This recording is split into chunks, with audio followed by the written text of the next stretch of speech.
Hi, this is Ram, Live Minded Video. In today's video, I'm going to show you how you could code your very own video game with the help of ChatGPT.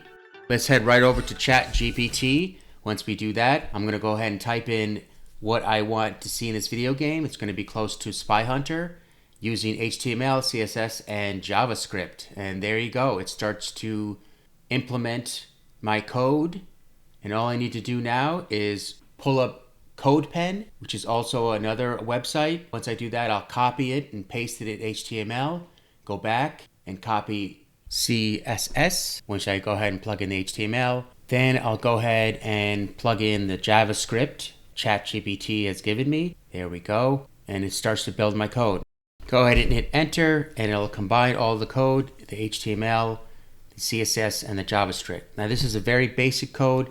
Yes, it doesn't have the visuals, which is fine. That's what I'm going to tell ChatGPT to add the visuals. And the way to do that is to grab images, which I've already downloaded from the internet, go to a site called postimage.org, choose my images, all three of them. I want the background, another 2 cars, one purple, one red.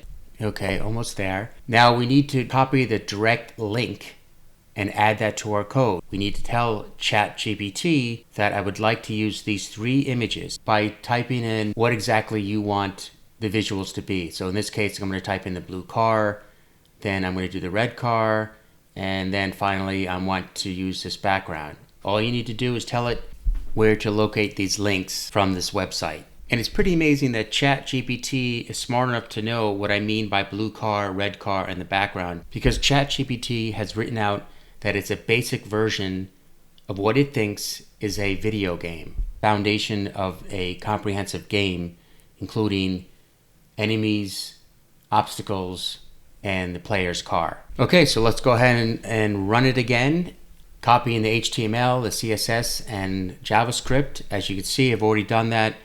There's our beautiful video game, just like the game Spy Hunter. But I also want to add a scoreboard, and you can also tell ChatGPT to add the scoreboard. You just need to add it within the code by writing it in. I've already done that here. It says please add a score banner on the canvas.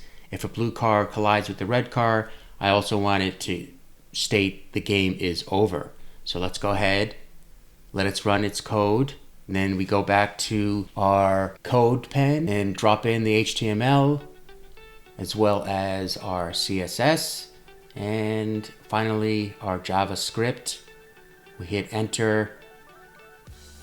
And now you'll see that we added the game over to this video game. Thanks for watching, and I'll see you in the next video.